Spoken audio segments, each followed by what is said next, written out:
Hello everyone, welcome back to my YouTube channel Edge Rocket. Friends, ये BES 128 की next unit है, unit 4, जिसमें हम लोकोमोटर डिसेबल जो चाइल्ड होते हैं या फिर और भी जो डिसेबिलिटी होती हैं उनके बारे में बात करने वाले हैं। तो आइए विदाउट एनी डिले हम अपनी वीडियो को स्टार्ट करते हैं। तो फर्स्ट, लोकोमोटर डिसेबिलिटी होती क्या है। देखिए यहाँ पे दिया हुआ है PWD एक्ट जो है पर्सन विद डिसेबिलिटी 1995, उसमें ये बताया है कि disability of the bones, joints और muscle that leads to substantial restriction of the movement, यानी जिसमें मूवमेंट की रिस्ट्रिक्शन हो, ऑफ द लिम्स और any form of cerebral palsy, तो वहाँ हम उसको बोलते हैं लोकोमोटर डिसेबल पर्सन।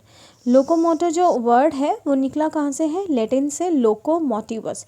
लोको का मीन होता है from a place, motivus means causing motion. तो लोकोमोशन का मतलब क्या हुआ, movement from one place to another.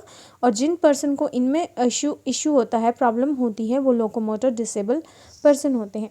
देखिए, the person with locomotor disability face करते हैं सो मैनी डिफ़िकल्टीज़। उनमें lack of strength to walk होता है, ग्रास्पिंग पावर अच्छी नहीं होती है, लिफ्ट नहीं कर पाते ईजिली ऑब्जेक्ट्स को, कुछ असिस्टिव डिवाइसेस का यूज़ करके हमेशा चलते हैं, जैसे व्हील चेयर्स, क्रचेज़, वॉकर, ये यूटिलाइज्ड होते हैं to aid in their mobility. तो लोकोमोटर जो डिसेबिलिटी होती है that could be the result of any of the disease, any injury, malformation of bones, joints, muscles, nerve, spinal cord या फिर brain. तो टाइप्स क्या हैं इनके, poliomyelitis, rickets, spina bifida, muscular dystrophy, arthritis, congenital malformation. तो friends, यहाँ पे सिर्फ नेम लिखे हैं मैंने, उसके बाद नेचर और नीड देखते हैं लोकोमोटर डिसेबल पर्सन की क्या होती है। तो इसमें आप पहले लोकोमोटर डिसेबिलिटी वाला मीनिंग, डेफिनेशंस कोई भी लिख सकते हो, फिर कैरेक्टरिस्टिक्स देखिए। जो चाइल्ड होता है that who is not able to raise both the arms fully, वो पूरी नहीं उठा पाता दोनों आर्म्स विदाउट एनी डिफ़िकल्टीज़, तो डिफ़िकल्टी होती है, ऑब्वियस है उसको। Child is not able to grasp objects without any difficulty, has absence of any part of the limb, हो सकता है कि उसका लिम्ब को कोई पार्ट एब्सेंट हो। चाइल्ड को डिफ़िकल्टी होती है in walking, lack of confidence, motivation, confidence में भी कमी होती है वैसे तो, और हमेशा फ्रीक्वेंटली फॉल डाउन होता रहता है, गिरता रहता है। तो नीड क्या होती है ऐसे पर्सन को, इम्पेयर्ड जो स्ट्रेंथ होती है या स्पीड होती है, एंड्योरेंस, कोऑर्डिनेशन, वो होना बहुत ज़रूरी है, क्योंकि वो रिज़ल्ट होता है need for medical and therapeutic intervention में। उन्हें हमेशा से कॉन्फिडेंट फील कराना चाहिए, हेल्प करना चाहिए in academic task such as reading, writing, note making, test taking etcetera. Impair mobility जो रिज़ल्ट है वो काफ़ी सारे एड्स यूज़ करके हो सकती है, such as wheel chair, walker, crutches and some communication devices as well. और जो यूज़ होता है इन एड्स का, वो रिक्वायर करता है ऑल एनवायरनमेंट्स बी एक्सेसिबल, ताकि ईजिली उनको ये चीज़ें एक्सेसिबल हो, उनकी पहुंच तक हो, उनको अटेंशन दी जाए, उनको प्रॉपरली लिसन किया जाए, उसके बाद एंगेज हों वो पॉजिटिव कन्वर्सेशन में। Don't presume that they see their disability as a tragedy and ask before help. हमेशा उनकी प्रॉब्लम को ये मत सोचिए हाय बेचारा, समथिंग लाइक दैट वर्ड आपको यूज़ करने की ज़रूरत नहीं है। हो सकता है वो अपने आप में बहुत कॉन्फिडेंट हो, तो हमेशा कभी भी आप हेल्प करें तो उनसे हमेशा परमिशन ले, उनसे पूछें। अब देखिए, इंटरवेंशन या सजेशन क्या है, मेडिकल मैनेजमेंट होना चाहिए, सर्जरी का करेक्टिव होना बहुत ज़रूरी है।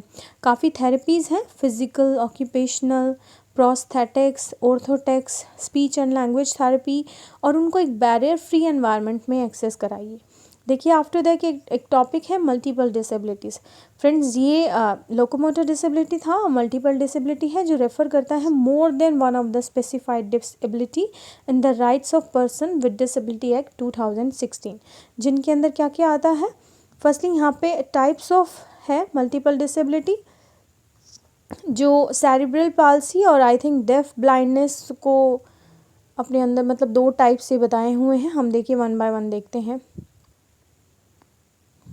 तो first of all, cerebral palsy क्या होता है, ये ग्रुप ऑफ डिसऑर्डर्स है जो अफेक्ट करते हैं पर्सन की एबिलिटी टू मूव, मेंटेन करने में बैलेंस और पोस्चर बनाने में कोई।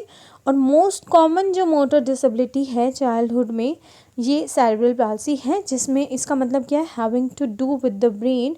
Cerebral means having to do with the brain, palsy means weakness और problem while using the muscles. तो दोनों का इंडल्जेंस है, ब्रेन का भी और मसल का भी फ्रेंड।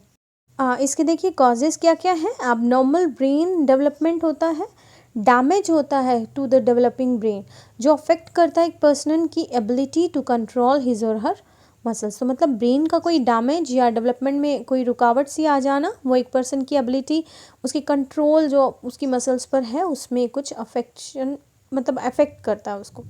सिम्टम्स क्या हैं, देखिए ये वेरी करते हैं पर्सन टू पर्सन। जो सीवियर सेरेब्रल पाल्सी से सफ़र करते हैं कुछ, उन्हें स्पेशल इक्विपमेंट की ज़रूरत होती है टू एबल टू, ताकि वो चल पाए। और हो सकता है जो नहीं चल पाए उनको लाइफ लॉन्ग केयर की भी ज़रूरत हो। अगर किसी को माइल्ड सीपी है तो वो walk a little awkwardly walk करते हैं वो, और उन्हें कोई आई थिंक ऐसा नहीं होता कि हमेशा स्पेशल हेल्प चाहिए हो, तो they might not need any special help. तो all people with CP have the following problems, कुछ ऐसी प्रॉब्लम्स होती हैं जो सीपी से सफरिंग पीपल को होती हैं। मूवमेंट और पॉस्चर से रिलेटेड, इंटेलेक्चुअल डिसेबिलिटी होती है, विजन, हियरिंग और स्पीच में प्रॉब्लम्स आती हैं।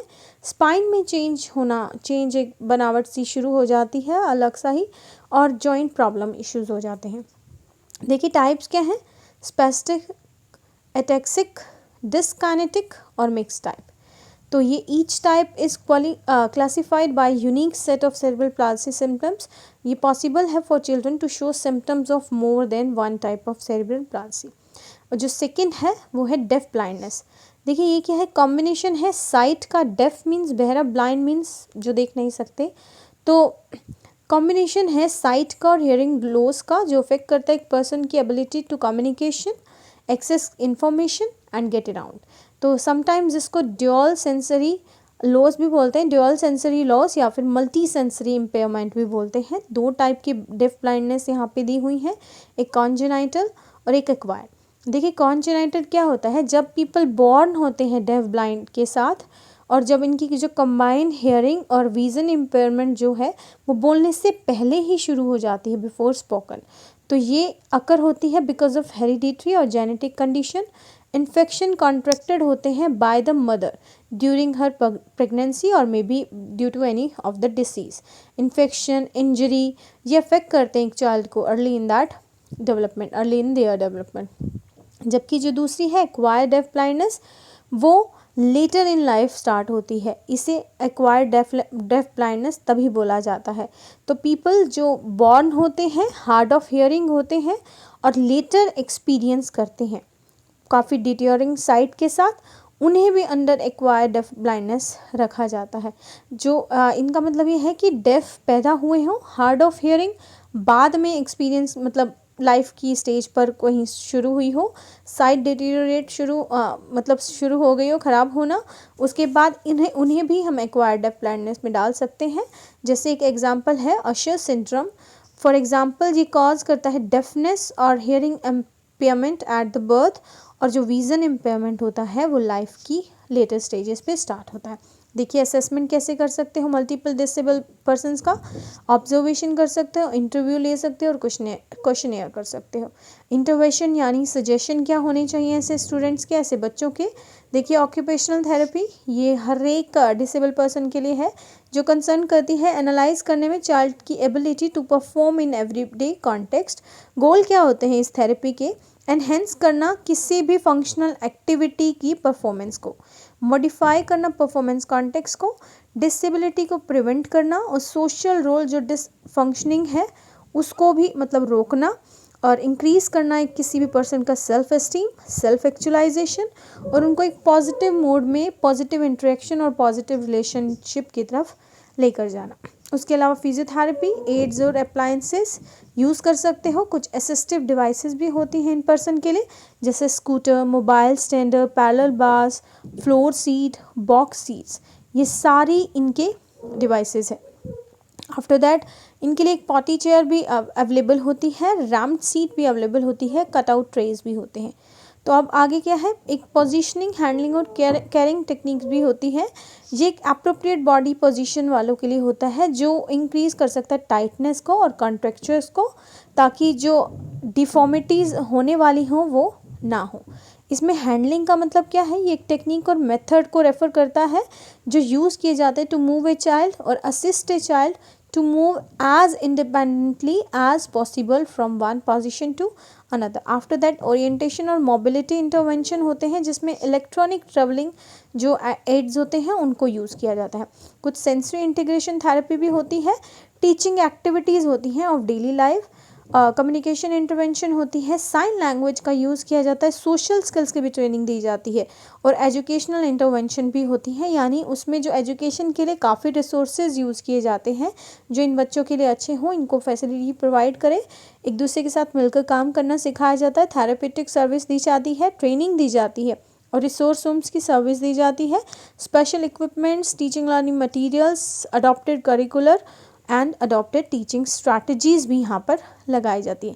फ्रेंड्स, ये मेन टॉपिक था। बस डिसेबलिंग कंडीशन जो हैं इसके अलावा भी काफ़ी सारी होती हैं, जैसे एसिड अटैक विक्टिम हो गया, क्रॉनिक न्यूरोलॉजिकल कंडीशन हो गई, ड्वार्फिज्म हो गया, बोनापन, हीमोफोलिया, लेप्रेसी क्योर्ड पर्सन हो गए, मेंटल इलनेस हो गई और उसके अलावा मल्टीपल स्क्लेरोसिस हो गया, पार्किंसन डिसीज़ हो गई, थैलेसीमिया हो गया, सिकल सेल डिसीज़ हो गई। तो फ्रेंड्स, ये आज की यूनिट थी। अगर आपको वीडियो पसंद आए तो प्लीज़ इसे लाइक, शेयर और हमारे चैनल को सब्सक्राइब ज़रूर करें। हम जल्द ही नेक्स्ट वीडियो लेकर आएंगे। Still then bye bye and take care friends. Thank you for watching this.